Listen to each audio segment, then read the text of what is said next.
Bonjour à tous, bienvenue à notre webinaire. On va juste attendre une toute petite minute que tout le monde ait le temps de se connecter, mettre en place ses écouteurs, etc., etc. Et puis on va démarrer. Merci en tout cas d'être venu aujourd'hui. Si vous pouvez nous confirmer à la limite que vous nous entendez bien, que vous voyez bien la présentation, comme ça on démarre dans de bonnes conditions. Voilà, vous avez le chat, normalement. Alors, le message est modéré, mais on les verra.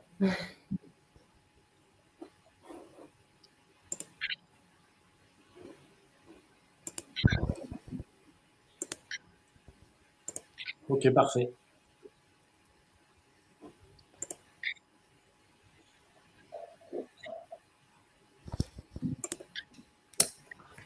Très bien. Eh ben, je vous propose qu'on commence. Donc, de nouveau, bonjour à tous pour ceux qui viennent de se connecter. Donc, le sujet d'aujourd'hui, la communication à l'heure du digital dans l'industrie. Donc, l'objectif, c'est de vous présenter des plans d'action et puis surtout les bénéfices. Qu'est-ce que la communication digitale peut vous apporter aujourd'hui? Donc, on sera 3 à co-animer ce webinaire. Donc, Claire, je te laisse te présenter rapidement. Bonjour à tous. Donc, Claire, moi, je suis la dirigeante de Pinkflow et on est spécialisé dans le digital. Voilà. Thibaut, à toi l'honneur. Bonjour, donc Thibaut, je suis le cofondateur du cabinet MITI que je vais présenter un peu plus en détail juste après. Et donc moi, Émilie Ledoiron, également cofondatrice de MITI. Voilà, je vais commencer, donc je ne vais pas vous prendre trop longtemps, mais juste pour présenter rapidement MITI. Donc on est un cabinet marketing spécialisé sur l'industrie. Donc on maîtrise toute la chaîne marketing avec en amont tout ce qui est de l'ordre des études de marché, le conseil, la formation. Et en aval, sur des aspects plus de production, à travers la communication, tout ce qui est stratégie web, refonte de sites, référencement, etc., les RP et l'inbound marketing. Donc, assez large au niveau marketing, par contre très ciblé, puisqu'on travaille qu'avec des industriels et des bureaux d'études.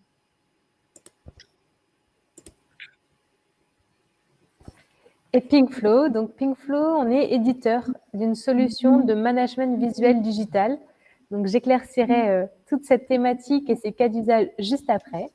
On est aussi, donc notre équipe est basée dans les Hauts-de-France et on est spécialisé sur les usages du lead management. Donc peut-être que c'est un sujet que vous connaissez dans l'industrie et aussi du digital. Et donc en fait, on a mixé les deux expertises et aujourd'hui, on apporte des solutions sur cette thématique qu'on entend beaucoup sur l'industrie 4.0.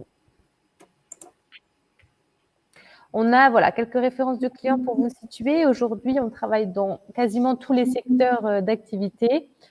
Forcément, dans le monde industriel, on est beaucoup dans le monde automatisé et automobile parce que le lead management a été fortement déployé dans ce secteur-là. Mais on retrouve aussi des acteurs du monde de l'aéronautique, du monde du naval et tout type d'industrie manufacturière qui aujourd'hui cherche justement à équiper, à animer et à communiquer dans l'industrie. Et après, on va retrouver aussi dans le monde de l'entreprise tout secteur du retail à la banque assurance. Voilà, vous avez des grands comptes, mais on s'adresse aussi à des PME et ETI. Merci Claire. Alors très rapidement, le sommaire du jour. Donc, communiquer pour mieux piloter les équipes de production. Donc là, on va aborder plutôt les enjeux de la communication interne et de ses bénéfices. Ensuite, communiquer pour mieux vendre. Donc là, on sera plus sur la partie communication externe et en quoi ça permet de se développer commercialement. Et enfin, dans la troisième partie, la partie marque employeur. Donc, communiquer pour attirer les candidats, mais pas seulement, aussi pour fidéliser vos salariés parce que c'est aussi un aspect important. Donc, avec des exemples, des cas concrets, l'idée, c'est de rester le plus factuel possible. Alors, le pourquoi de ce webinaire aussi, c'est qu'avec le cabinet MITI et puis toute notre expérience au sein de Pinkflow, on s'est dit que justement au niveau de l'industrie, il y a parfois cette mauvaise image de la communication. Et on s'est dit que l'idée de ce webinaire, ce serait de vous prouver qu'en fait, la communication et le digital peuvent vraiment accompagner les industriels dans une nouvelle démarche. Et alors, je vais introduire les premières thématiques qui vont être plus orientées autour de Pinkflow et je laisserai Thibaut pour la suite. Donc, notamment dans les processus internes, donc au sein de l'entreprise, c'est surtout de partager les bonnes informations aux équipes, casser les silos entre les différents métiers, dynamiser tout ce qui est rituel d'équipe, donc les temps forts qui structure la journée, la semaine, le mois. Et puis, valoriser forcément les collaborateurs. L'action, on parle beaucoup d'amélioration continue, mais ça veut dire qu'il faut mesurer, piloter et puis surtout communiquer sur ce qui se passe. Voilà, puis avec Émilie, on va nous vous montrer comment la communication digitale aujourd'hui, elle peut vraiment aider à faciliter le travail de prospection des commerciaux dans le milieu industriel. Elle peut également accélérer les cycles de vente, ce qui est quand même intéressant, surtout en ce moment. Donc vraiment des points forts on va dire, du cycle commercial. Et puis, elle va également vous aider dans les problématiques de recrutement. On sait que c'est quand même toujours compliqué dans l'industrie, que ce soit sur des profils techniques ou des ingénieurs qui parfois vont préférer aller dans de la finance ou de l'informatique. Voilà, là, on va vous montrer des exemples assez précis. Et donc, pour commencer, donc je laisse la parole à Claire avec la partie communication digitale pour mieux piloter les équipes de production. Donc, sur cette partie-là, en fait, je vais vous présenter beaucoup les cas d'usage autour du management visuel. Parce qu'en fait, le management visuel, c'est une sorte de communication visuelle, mais aussi connectée à de l'information qui va être utile aux équipes. Donc là, en fait, vous avez un petit schéma d'un atelier de production. Donc forcément, selon vos activités, selon vos process à adapter. Il est séparé en 3 grandes zones, en fait. Tout ce qui va être autour des lieux de passage, autour des lieux de collaboration et peut-être des fonctions de support, c'est la partie de gauche. On va retrouver les concepts, on va dire, autour du lean office. La zone de production, où là, on va être plutôt sur les couleurs bleues, le pilotage d'activité. Donc là, on est sur le flux, en fait, de production. Et puis, la partie verte, qui va être les zones de rituel de regroupement des équipes, où c'est là où on va pouvoir animer, se regrouper entre les collaborateurs, les managers et partager les différentes informations sur le lancement de la journée, sur les thématiques qu'on pilote, la qualité, la sécurité, les délais, l'environnement, etc. Donc, peut-être pour présenter ces 3 cas d'usage qu'on a l'habitude. On peut rester encore sur la slide du schéma. L'idée, c'est que pour le management visuel, ou du moins notre expérience de Pinkflow, c'est qu'en fait, on communique à travers des écrans sur le site qui sont plus proches des collaborateurs. Et ces écrans vont pouvoir diffuser du contenu qui sera adapté en fonction donc, de l'endroit, aussi en fonction de l'activité et en fonction du type de profil que vous avez. Donc forcément, sur les lieux de passage, on va pouvoir se focaliser sur tout ce qui va être communication interne, partage d'informations, actualité du site et peut-être des informations un peu plus RH. Sur la partie de rituel, on est beaucoup plus sur des informations qui vont rythmer la journée et qui vont être plutôt au moins jour ou semaine. Et sur le pilotage de l'activité, on est vraiment sur le flux de temps réel. Et là, on a des indicateurs, cette notion d'alerte, plutôt des écrans sur les murs qui ne vont pas être tactiles et qui vont permettre en un coup d'œil de comprendre l'état de production. Voilà un peu les cas d'usage, tout ça traité avec la même solution. Mais l'idée, c'est de se dire, on adapte la communication en fonction de la zone. Alors, on va zoomer sur le premier cas d'usage qui va être les rituels d'animation en fait, des équipes. Donc, c'est ce qu'on a vu juste avant, la partie plutôt verte. Donc là, en général, vous avez peut-être déjà des panneaux ou des structures de panneaux physiques, ce qu'on retrouve beaucoup donc dans la photo en haut à droite, plus ou moins structurés selon la maturité des organisations. En général, on retrouve les thématiques, peu importe le secteur d'activité, souvent la thématique de sécurité, de qualité, de coût, performance, délai, voire personnel ou environnement, qu'on voit de plus en plus sur certaines thématiques. Et en fait, chaque rubrique est en général déclinée sur des types d'informations. On peut retrouver des indicateurs, des visuels, des suivis d'action, donc du texte, des images. La transformation digitale de ces panneaux va amener en fait différentes évolutions. Donc là, on voit à travers des écrans tactiles, voilà, on a une information plus visuelle, plus dynamique. On va aussi gagner en gain de mise à jour, parce que l'idée, ça va être pas de recopier de l'information qui va déjà exister. On va pouvoir aussi historiser ces informations-là, donc récupérer de l'information qui serait écrite, qui va disparaître parce qu'on ne peut pas la consolider, on ne va pas passer du temps à réécrire. Et puis surtout, structurer des visuels qui vont être pensés par des groupes de travail métiers de vos équipes et qui vont permettre vraiment d'avoir une animation qui va être rythmée, qui va être adaptée, qui va aligner les équipes dans les objectifs d'amélioration continue qui a été visé par l'entreprise. Et pour information, donc j'ai lancé le sondage, Claire. Donc vous avez un petit sondage normalement à remplir sur le site. C'est surtout pour comprendre un peu où vous en êtes aujourd'hui. Est-ce que vous avez rien, par exemple? Ça peut être aussi un cas. Et d'ailleurs, on peut passer de rien à directement du digital. Ça, si vous avez des questions là-dessus, on pourra en parler par la suite. Mais on peut passer aussi de quelque chose de structuré ou moyennement structuré à du digital. Là, j'anticipe un peu vos questions, mais parfois, en fait, on se demande aussi quelle thématique on va retrouver sur ces panneaux. Donc là, en fait, sur la slide, vous pouvez voir sur la partie droite, on a regroupé les types d'informations qu'on retrouve par rubrique. Donc, par exemple, sur la partie sécurité, on peut piloter le nombre de jours consécutifs sans incident. Ou sur la qualité, le taux de non-conformité. Et en fait, on va remarquer qu'on a une information quantitative qui sera plutôt sur des KPI, qu'on va voir plutôt sous forme de graphiques ou sous forme de chiffres, où on voit en un coup d'œil, vraiment, ça nous saute aux yeux.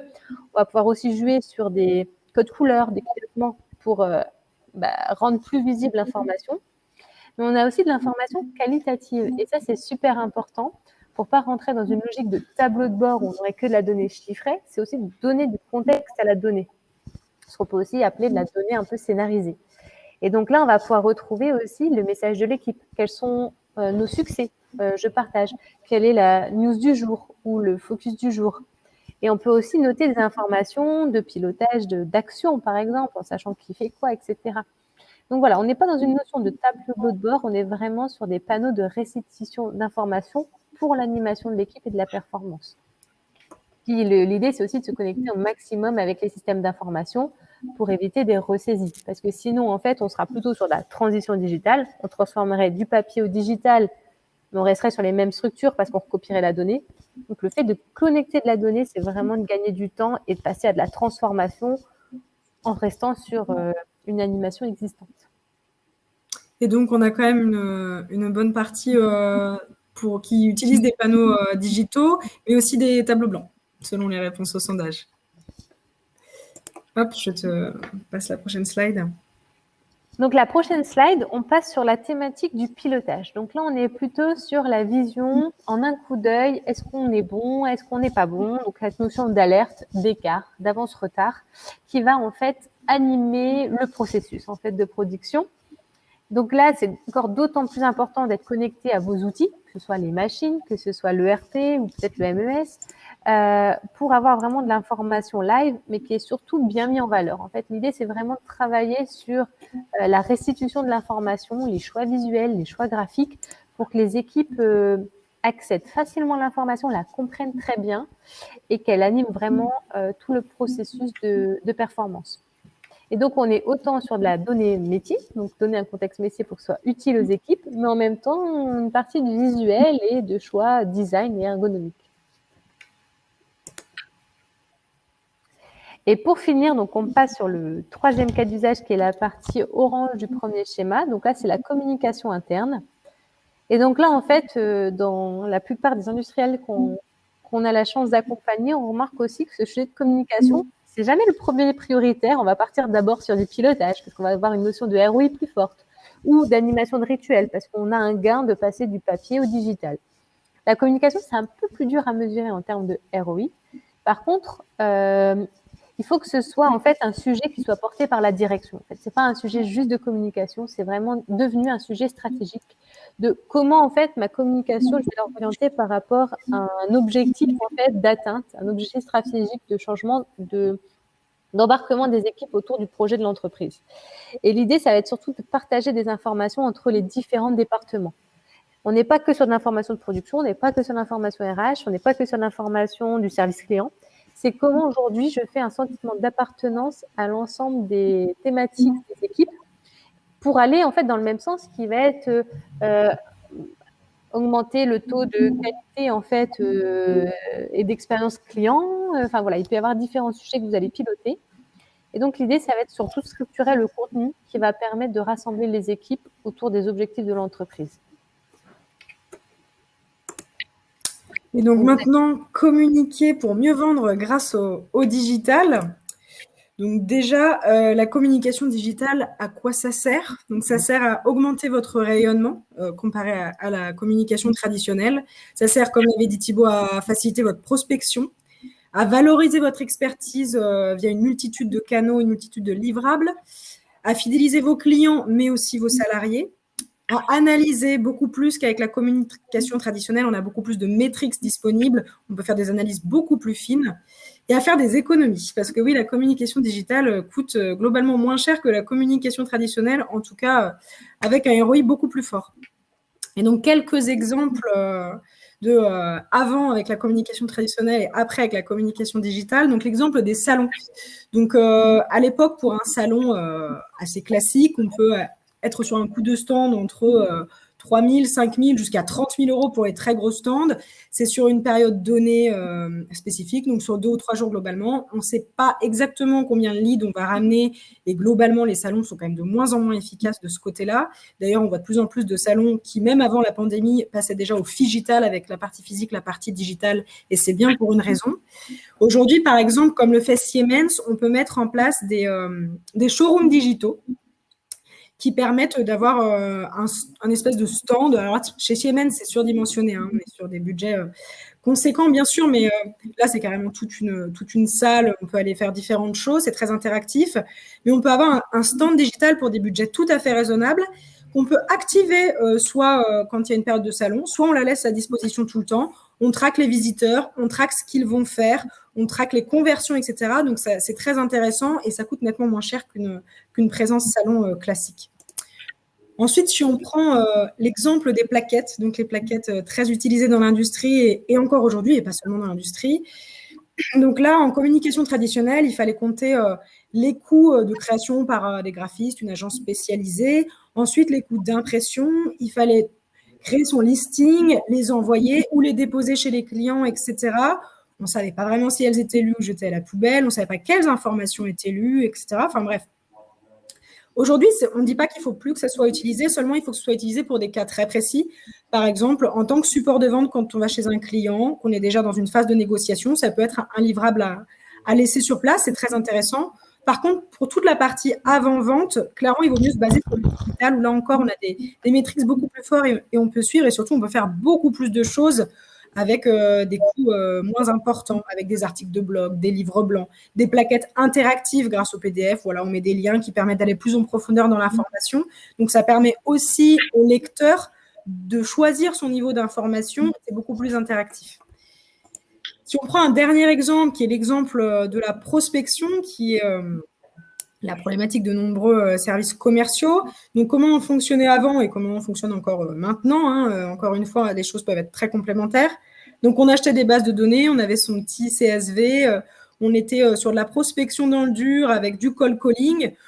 Quand on sait qu'en cold calling, il faut environ 30 appels pour aboutir à un rendez-vous, c'est des choses qui sont très chronophages, assez intrusives pour les dirigeants ou en tout cas les décideurs B2B.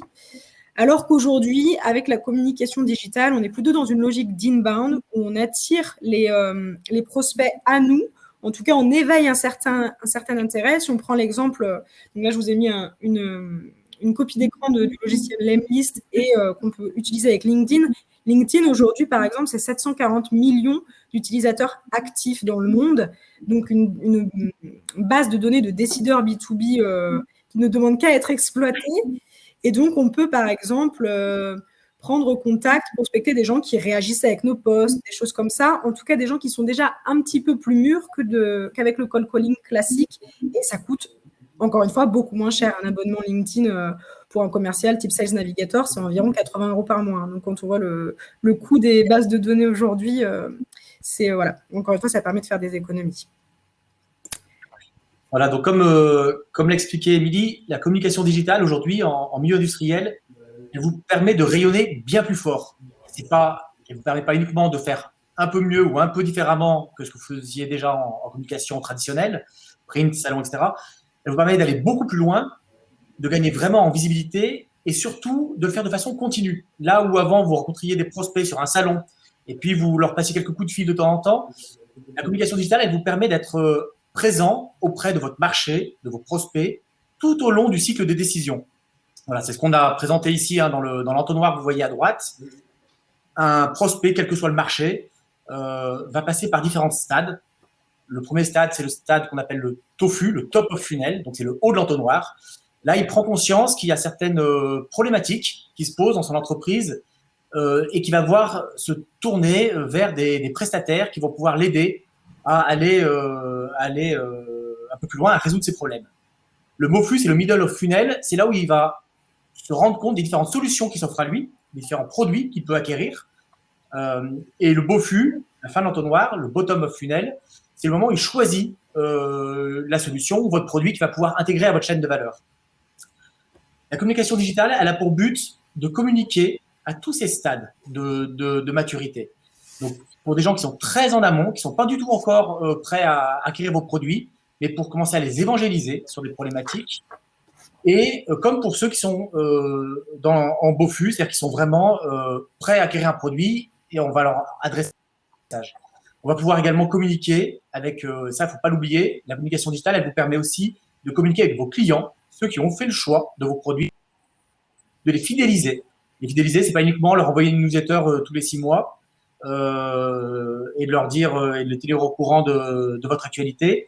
C'est leur amener régulièrement du contenu qui leur permet de valoriser un petit peu le choix qu'ils ont fait en allant vers vos produits, de montrer qu'ils ont fait ce bon choix, de montrer qu'il y a d'autres acteurs qui vous ont également choisi, de montrer qu'ils peuvent aller plus loin, qu'ils peuvent acquérir de nouveaux produits, des services, etc. Donc, il y a beaucoup de choses. Ça va passer par plein de canaux. En général, ce qu'on fait en termes de communication, c'est qu'on va avoir une matrice. Vous allez ici présentée à gauche. L'idée, c'est de se dire, voilà, pour mes prospects, qu'on va appeler persona en langage marketing, et ces différents stades de maturité, voici les contenus que je peux leur apporter. On va avoir quelques détails. L'idée à chaque fois, c'est de pouvoir parler avec la communication digitale aux bonnes personnes, au bon moment, sur le bon canal et de façon récurrente. Voilà, c'est ça qu'il faut retenir. Les objectifs, clairement, l'objectif pour un industriel, ça va être de renforcer votre image d'expert et d'amener les gens à se tourner vers vos produits. Le point essentiel pour moi, il est dans la différenciation. On a beaucoup d'industriels aujourd'hui qui oublient de se différencier. Ils font, peut-être vous, vous faites de bons produits, vous avez de beaux locaux, vous avez de bonnes machines, etc. Mais à un moment donné, si vous ne vous différenciez pas par rapport à la concurrence, par rapport à de potentiels nouveaux entrants, chinois ou autres, vous risquez, le jour où vous avez ces concurrents qui arrivent, d'avoir un nombre important, soit de clients qui se détournent de vos produits, soit de prospects qui ne viennent plus vers vous, mais qui se tournent vers ces concurrents, qui seront peut-être 2 fois moins chers. Donc, créer de la différenciation, c'est quelque chose qui est assez fondamental. Là, on a mis l'exemple de Tornos, qui est un fournisseur pour l'industrie du décolletage, et notamment, il y en a beaucoup en Savoie, pas loin de là où on est positionné, nous, chez MITI. C'est hyper intéressant parce qu'on a l'exemple typique d'un industriel qui met en premier dans sa communication des critères, une stratégie de différenciation. Si vous allez sur leur site, vous verrez tout de suite déjà qu'ils expliquent vraiment. Vous pouvez pas louper le fait qu'ils soient en Suisse. Voilà. Ils en font un emblème. Alors c'est peut-être, vous pourrez y voir du chauvinisme. En fait, ce qu'il y a surtout, c'est qu'ils veulent à travers ça montrer leur image de qualité, de maîtrise, de savoir-faire, avec toute avec l'univers des montres, de la joaillerie, de la bijouterie, etc. Pour ancrer en fait vraiment leurs prospects dans cet imaginaire-là. On voit aussi, vous le voyez dans la petite diapositive à gauche, je vous inviterai à aller voir leur site par la suite en cliquant dessus. Oui, dans le PDF, tous les liens vers les exemples qu'on vous donne sont accessibles, donc n'hésitez pas à télécharger le document. Voilà. Là, vous avez en fait un exemple de communication qui est directement inspiré de grandes marques, alors non pas du luxe, mais du haut de gamme, comme Apple, avec ses séries d'iPod colorés, ou comme Nespresso. Donc, à chaque fois, par petites touches comme ça, dans la communication visuelle, textuelle, les références, ils s'ancrent sur un positionnement haut de gamme qui leur permet en fait de se différencier de nombreux concurrents qui existent dans l'industrie du décolletage, qui vient renforcer leur discours de précision. Évidemment, il ne faut pas que ce soit en décalage avec leurs produits. Et qui leur permet, voilà, comme je vous le dis, dans un univers assez concurrentiel, de tirer leur épingle du jeu. Donc, différenciation, pour moi, c'est vraiment le point clé. Le deuxième point clé, ça va être de prouver la faisabilité. Vous avez sans doute des Vous pouvez faire de bons produits. Vous avez sans doute des machines qui sont intéressantes, dans lesquelles vous avez investi des millions d'euros. Vous avez des locaux qui peuvent être intéressants. Il va s'agir de le montrer. Donc là, on a quelques exemples, pris chez Ponce Métal, par exemple, à travers une vidéo de robot de soudure, ou chez SDCEM. Voilà, vous avez une multitude d'exemples comme ça. En fait, il s'agit de montrer vos produits, vos machines, vos locaux, pas uniquement à travers une petite photo que vous mettez dans un coin obscur de votre site web, mais de mettre en avant sur votre site, à travers des vidéos, à travers des écrits, dans des posts sur LinkedIn, sur Twitter, sur Facebook, dans des emailing, à travers des vidéos, dans des webinaires. Il y a plein de choses à faire. Vous investissez énormément dans tout ce qui est machines, produits, etc. Mettez-le en avant. Ça, c'est vraiment important et c'est aussi une façon de prouver votre savoir-faire. Et enfin, troisième aspect qui est pour moi fondamental, qui est valable dans l'industrie, qui est valable dans beaucoup de marchés, mais qui est spécifiquement valable dans l'industrie, c'est la réassurance. C'est très bien de vous différencier, c'est très bien de montrer votre savoir-faire. À un moment donné, il faut le prouver. Et pour le prouver, il va falloir que vous fassiez témoigner des clients. Ça peut être à travers de l'écrit. Là, on a mis un exemple de témoignage qu'on a fait pour Pinkflow, voilà aussi. Donc pour l'éditeur, voilà, mais c'est la même chose pour l'industrie. Donc ça peut être quelque chose d'assez simple. Là, ici, en l'occurrence, on a un cas recto verso avec un client, en l'occurrence les chantiers de l'Atlantique, qui explique quelle était leur problématique, pourquoi ils ont choisi Pinkflow, tout le bien qu'ils en ont retiré, comment ils ont réussi à mieux fonctionner avec les solutions Pinkflow. Ça peut être à travers des vidéos. Ça peut être à travers de simples verbatim qui vont venir émailler votre site web, qui vont venir émailler votre communication LinkedIn. Ça peut être à travers des webinars, comme on fait actuellement, qui expliquent, qui viennent prouver que vos produits s'intègrent idéalement dans leur chaîne de valeur. Voilà, vraiment, ces trois aspects, différenciation, prouver le savoir-faire et réassurer, c'est pour moi les trois aspects clés qui vont venir, qu'on va pouvoir mettre en avant dans votre communication digitale. Ensuite, la communication digitale, ça permet aussi de générer des leads. Donc, tous les supports dont vous a parlé Thibaut sont activables pour générer des leads. Donc, comment on génère des leads? D'abord, il faut les attirer donc vers votre site web, idéalement, à la limite votre page LinkedIn. L'idée, c'est de travailler son référencement naturel, son SEO, avec des contenus, des articles de blog, que votre site soit suffisamment étoffé, etc. Ensuite, il faut les convertir. Donc, de visiteurs, on les convertit en prospects. Donc là, avec des contenus premium type livre blanc, type webinaire comme on le fait aujourd'hui. Là, on crée donc des leads marketing, des marketing qualified leads. Et ensuite, ça ne suffit pas. Il faut évidemment transformer ces prospects en clients. Et là encore, la communication digitale a un rôle à jouer pour aider les commerciaux à convertir, à transformer. Donc, par exemple, un petit chiffre, 43% des industriels génèrent des leads en provenance de leur trafic organique. Donc, le trafic organique, c'est le trafic qui provient de Google en recherche naturelle. Donc, c'est super important et c'est des choses qu'il faut mesurer ensuite parce que ça permet d'ajuster les contenus, de faire des choses de plus en plus efficaces. Et donc, générer des leads, donc, on vous a mis encore quelques exemples sur lesquels vous pourrez aller naviguer en téléchargeant le PDF. On a mis les liens, mais comme on le disait, ça peut être avec des webinars, des articles de blog, des newsletters, des emailing, des livres blancs avec des formulaires, soit email, soit des champs plus ou moins aboutis. En tout cas, on vous a remis 2 statistiques qui parlent d'elles-mêmes. Aujourd'hui, 70% des ingénieurs utilisent Internet pour rechercher des fournisseurs industriels et il y a 12 recherches qui sont effectuées par les clients B2B avant d'aller explorer le site d'un fournisseur. Donc, il faut savoir qu'avant même qu'ils vous contactent, il y a déjà toute une démarche qui est faite de leur côté. Comme le disait Thibaut, il faut vraiment être présent tout au long de l'entonnoir de décision de vos prospects, de vos cibles commerciales. C'est vraiment essentiel aujourd'hui et la communication digitale, elle vous permet ça beaucoup plus que la communication traditionnelle. Et donc là, je redonne la parole à Claire. Là, on fait le lien entre les deux. Donc là, en fait, on a justement été accompagné par Thibaut et Émilie sur un retour d'expérience d'un de nos clients industriels. D'ailleurs, c'est un exercice qui est assez sympa à faire avec vos clients ou si vous voulez mettre en avant quelque chose que vous avez fait en interne avec le service avec lequel vous avez travaillé. Parce que ça crée une proximité aussi, puis un recul en fait pour matérialiser tout ça. Et là, on était parti sur un retour d'expérience, donc comme Thibaut l'avait présenté, format A4. Donc là, on a mis en avant surtout le gain de productivité qui a été fait, mais c'est aussi revaloriser le projet qui a été mené par les équipes. Ça a été aussi une communication interne au sein des équipes. Et pour nous, en communication externe, une belle vitrine aussi du projet digital. Donc voilà, et en même temps, vous voyez aussi que là, on est sur un cas d'usage de suivi de production version digitale. Voilà, on a la vitrine 4.0. L'objectif pour eux, c'est de valoriser la digitalisation au niveau de l'atelier, donc pour les collaborateurs, mais aussi du coup, on va en parler, je pense, sur la suite, sur attirer des nouvelles générations et montrer la vitrine digitale, communiquer aussi auprès des fournisseurs, auprès des clients, comme quoi ils sont dans une démarche de digitalisation et d'industrie 4.0. Et donc, pour la troisième partie, donc plutôt marque employeur, donc on vient un petit peu d'en parler, mais je te laisse compléter, Claire.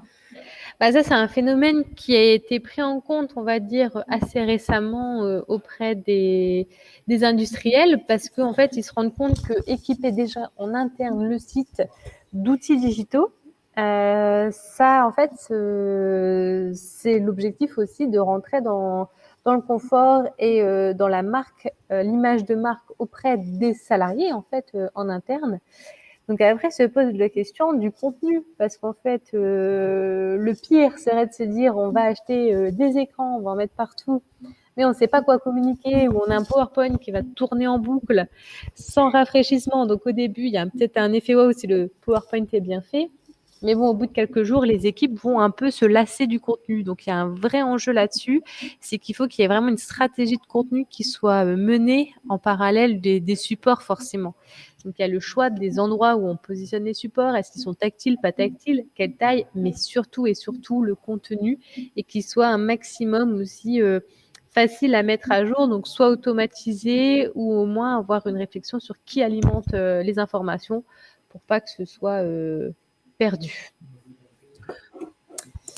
Et puis du coup, la partie communication digitale pour créer du dynamisme, pour attirer les candidats. Donc souvent, nous, on a les industriels nous disent oui, c'est bien joli votre stratégie marque employeur, mais on n'a pas grand-chose à communiquer pour attirer les candidats. On a en fait, si, de manière générale, on a toujours des choses à dire, on a toujours de belles histoires à raconter.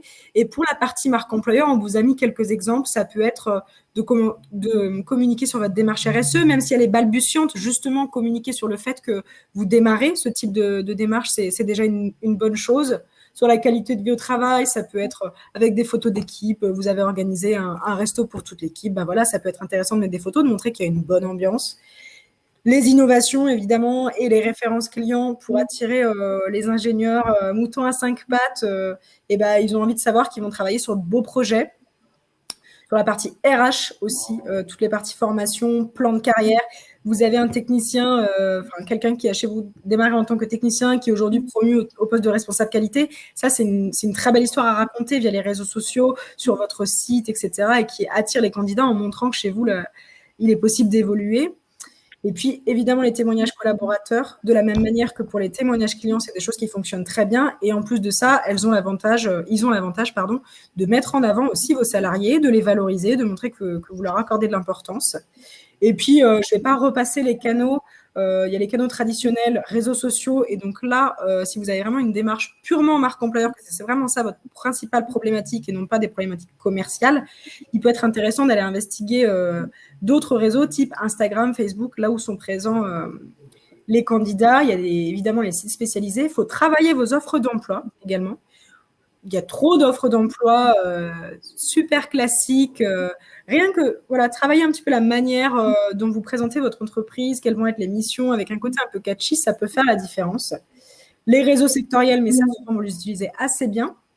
votre site web évidemment, et puis pensez aussi à aller dans les écoles, à aller sur les forums de recrutement, à envoyer vos annonces au réseau d'écoles, que ce soit vos ingénieurs, ils ont fait des écoles, et qui communiquent là-dessus avec les réseaux d'alumni, c'est souvent des choses assez puissantes. Et clairement, la communication digitale, là-dessus, elle a beaucoup de bienfaits à vous apporter. Ouais, et puis on peut faire un lien entre la communication interne, c'est-à-dire qu'en fait, il y a beaucoup de choses qui peuvent être communs. Moi, assez récemment, avec Émilie, on était chez un industriel qui fait des pièces, et au milieu de la conversation, il nous explique en fait qu'il y aurait peut-être un témoignage à faire avec Ariane Espace, parce que ces pièces se retrouvent dans les fusées, etc. Et à un moment donné, on lui a dit, mais même d'un point de vue recrutement, il avait du mal à recruter. Savoir que vos pièces, on les retrouve dans l'espace ou autour de la Lune ou peut-être bientôt sur Mars, c'est hyper intéressant de faire venir des candidats. Voilà, c'est aussi des choses qui sont sur lesquelles parfois on est un petit peu trop timoré et qui fournissent des super sujets de communication pour travailler la marque employeur, justement. Oui, tout à fait. On vous a mis deux contenus, Vas-y. On vous a mis deux contenus pour aller un petit peu plus loin. Donc, même chose, lorsque vous téléchargerez le PDF, vous avez les liens. Alors, il n'y a pas besoin de remplir des formulaires, pas d'inquiétude, vous pouvez accéder directement au contenu. Voilà. Si vous voulez aller un petit peu plus loin, que ce soit sur la partie management visuel, transformation digitale ou accélération des ventes grâce à la communication digitale, n'hésitez pas. Je ne sais pas, Claire, si tu voulais rajouter quelque chose avant qu'on passe aux questions. Non, pour moi, c'est tout bon. Très bien. Eh ben, j'avoue que je ne me suis pas trop préoccupée du chat pendant le webinaire, mais on va regarder un petit peu les questions. Vous pouvez donc poser vos questions dans le chat qui est en haut à droite. Il y en a déjà quelques-unes. On va commencer à les prendre. Ouais. N'hésitez pas à en mettre d'autres. Si on n'a pas le temps de toutes les traiter, au pire, on y répondra. Oui, bien sûr. N'hésitez pas à nous envoyer des questions par mail aussi si vous avez une question qui vous vient après. J'en ai déjà une pour toi, là, Claire. Quelle est la durée moyenne d'un projet de digitalisation des panneaux dans les ateliers ? Alors, tout dépend de l'usage qui va être ciblé. Est-ce qu'on est sur de la communication, sur du pilotage, etc. En général, nous, on conseille de faire des approches expérimentales de 3 à 6 mois pour accompagner de façon, on va dire, sur des zones pilotes avec des équipes pilotes. L'idéal, c'est de choisir, de distinguer le cas d'usage premier. Et du coup, nous, on a toute une démarche d'accompagnement par nos équipes sur le choix du contenu, sur la connectivité, sur la mise en place des écrans. Et donc, on travaille vraiment avec vous sur la partie métier, sur laquelle on n'intervient pas, mais nous, on est vraiment en coaching et en accompagnement pour la réalisation de tous ces contenus, de tous ces wallboards. Ok, très bien. Thibaut, il y en a une pour nous, mais du coup, je te la pose et tu y répondras.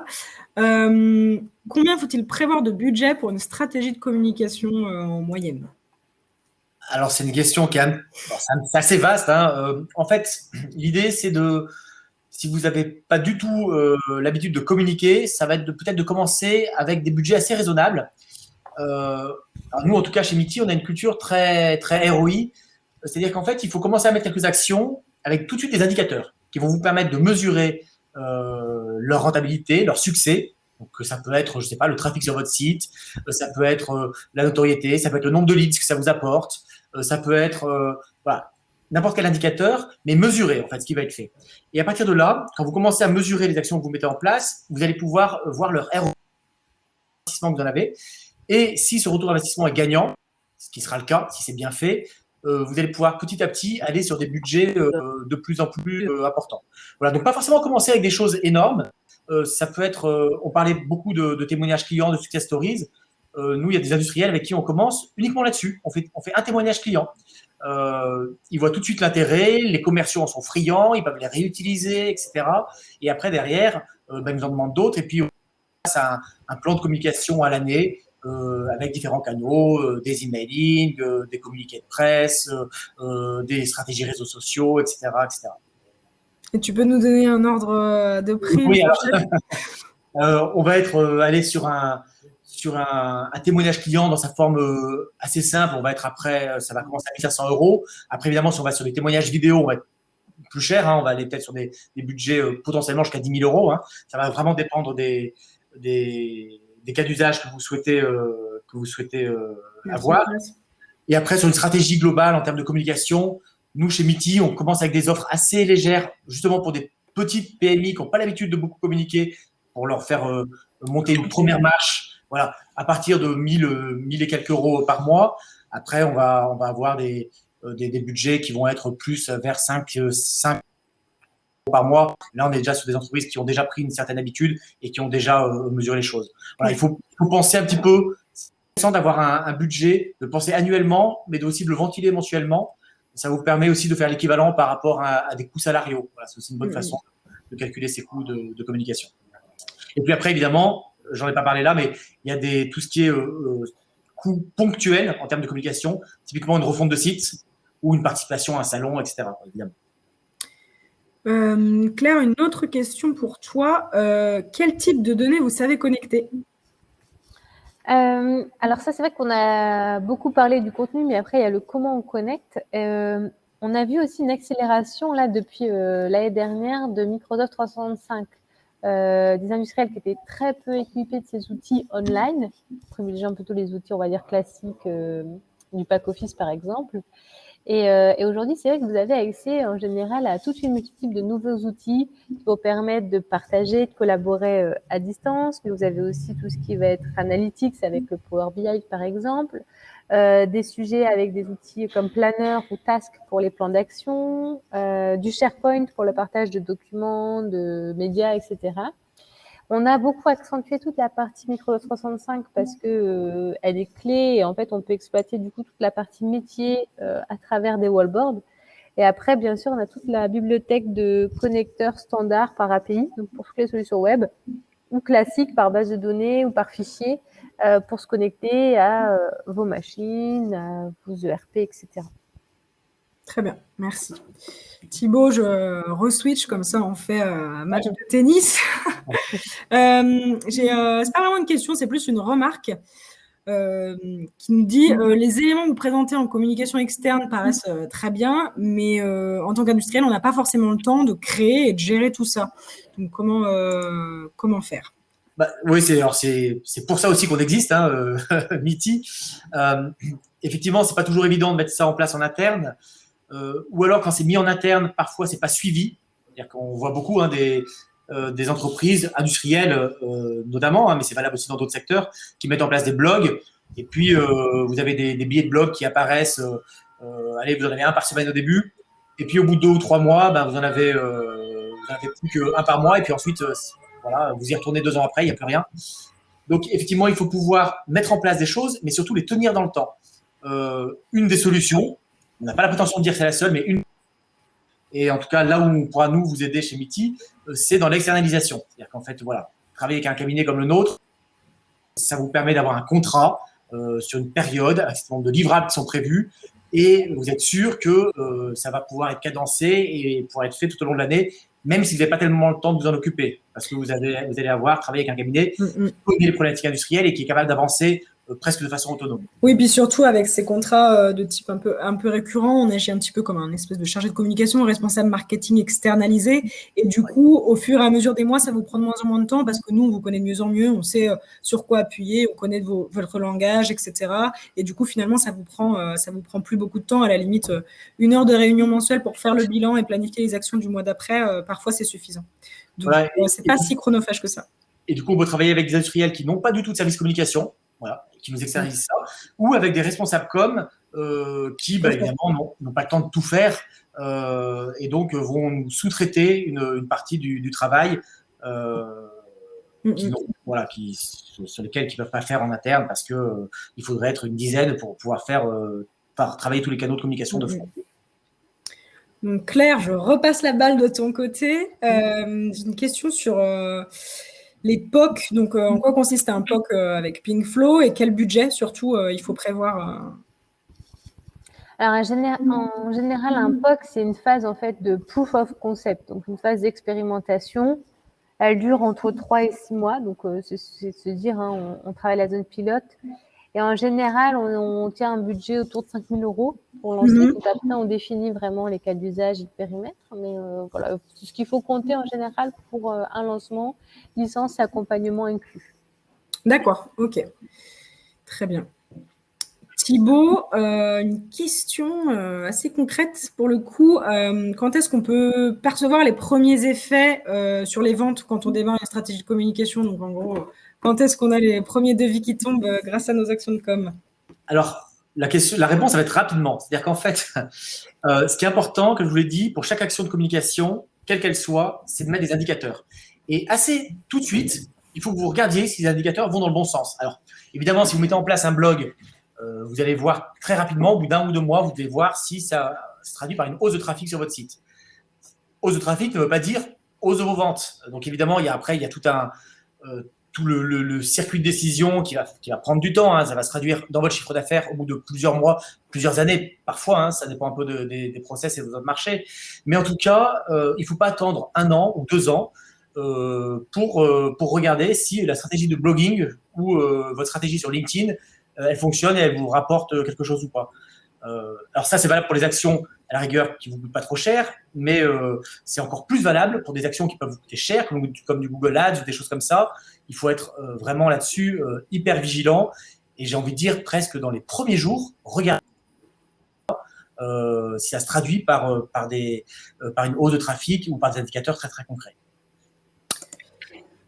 Claire, attention, ne vaut pas-il mieux d'abord investir dans la digitalisation du parc machine avec l'IoT, etc.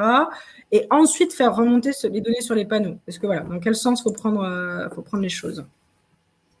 Je pense qu'on est sur des sujets totalement différents. C'est pas l'un ou l'autre. C'est des sujets qu'il faut mener en parallèle, forcément. Et puis après, dans les cas d'usage qu'on a parcourus, que ce soit de la communication interne, mais orientée comme même métier, à du pilotage ou de la collaboration, on n'a pas forcément besoin de toutes les données. D'ailleurs, en général, on en a déjà toujours trop au démarrage. Et donc, en fait, la question qui doit se poser, c'est comment on communique, qu'est-ce qu'on cherche à atteindre. Et après, tout ce qui est vraiment sur les process opérationnels se mène dans tous les cas en parallèle pour suivre l'activité. Et en général, on voit que sur cette dernière année, on a des fortes croissances sur certains secteurs parce que la crise a explosé le nombre de commandes ou le process. D'autres qui ont ralenti, mais qui se sont réorganisés différemment. Donc, on est sur une période qui est remplie d'innovation. Et d'où aussi, encore une fois, l'importance de communiquer. Il y a eu des méthodes de travail aussi, avec le télétravail qui arrivait dans le monde de l'industrie, qui est encore très, très peu utilisé. Et donc, il y a tout aussi ce management hybride de l'information. Donc, des personnes qui seront présentes sur site, qui vont animer des rituels de travail le matin, etc. Mais d'autres qui seront aussi à distance. Et donc, il va falloir composer avec ça. Et aujourd'hui, on a tous les outils pour le faire. Et donc voilà, donc il y a plein de nouveaux sujets, beaucoup d'innovations en termes de communication interne et qu'il faut vraiment, vraiment remettre au goût du jour parce que là, on a une grosse marge de progression à atteindre. Ouais, et je compléterai en disant qu'il faut être vraiment plus dans la logique du et plutôt que du ou. C'est-à-dire qu'en fait, si vous mettez en place de l'IoT ou des choses comme ça, évidemment, ça va créer de la data qui peut être exploitée par vos équipes dans vos rituels, etc. C'est aussi intéressant à exploiter en termes de communication, voilà, de montrer que vous mettez en place une stratégie usine 4.0. Donc vraiment, il y a plutôt du lien à créer entre des investissements réalisés, de l'innovation, des investissements dans de nouvelles machines et la communication digitale que vous mettez en place en interne ou en externe. Oui, tout à fait. Et puis souvent, vous avez en plus de belles histoires à raconter avec des industries historiques, etc. Et voilà, vous avez toujours des choses à raconter, que ce soit dans vos investissements, que ce soit dans vos innovations, que ce soit sur vos collaborateurs. Voilà, il y a beaucoup, beaucoup de belles histoires et on est là pour les faire émerger. Et je n'ai plus d'autres questions. Je ne sais pas si voilà. Et vous avez encore quelques minutes si vous voulez nous poser des questions. Je ne sais pas, Claire, Thibaut, si vous aviez un dernier point à ajouter en attendant de voir s'il y a des retardataires. Après, moi, je vous conseille de récupérer ces slides et comme Émilie l'a dit, il y a les 2 livres blancs qui vont vous permettre d'approfondir chaque concept, de vous nourrir et peut-être aussi nous suivre en fait sur nos réseaux sociaux parce que pour le coup, on est des bons élèves et on a toute une stratégie de contenu et donc qui permettent aussi de partager nos expériences et notre savoir-faire. Voilà, et puis des exemples qu'on a un peu survolés, hein, parce que dans un webinaire, on n'a pas le temps de tout dire, hein, qui sont cliquables. Donc, dans la présentation, hein, vous pouvez aller voir vraiment les sites dont on a parlé, etc., pour voir précisément comment des confrères, comment d'autres industriels communiquent. Et c'est toujours intéressant d'aller s'inspirer des bons élèves de la classe. Et puis, n'hésitez pas, si vous avez la moindre question qui émerge après ce webinaire, parce qu'on espère que ça vous aura amené des pistes de réflexion, à nous interpeller, voilà, ce soit sur les réseaux sociaux, par mail, à nous faire des critiques constructives aussi sur la manière dont le webinaire s'est déroulé. Peut-être qu'il y a des sujets que vous vouliez voir abordés qui n'ont pas été abordés. Même chose, on est toujours preneurs. C'est ensemble qu'on grandit. Et puis, du coup, on va s'arrêter là. Merci beaucoup. Vous aurez un accès au replay et puis du coup, comme je vous le disais, aux slides. Donc, ça vous sera envoyé à la suite du webinaire. Merci de nous avoir suivis. Merci pour vos questions et du coup, très bonne journée et surtout très bon appétit parce que là, on va tous aller manger, je crois. Merci et bonne journée. Merci Claire, en tout cas, aussi. Merci à vous.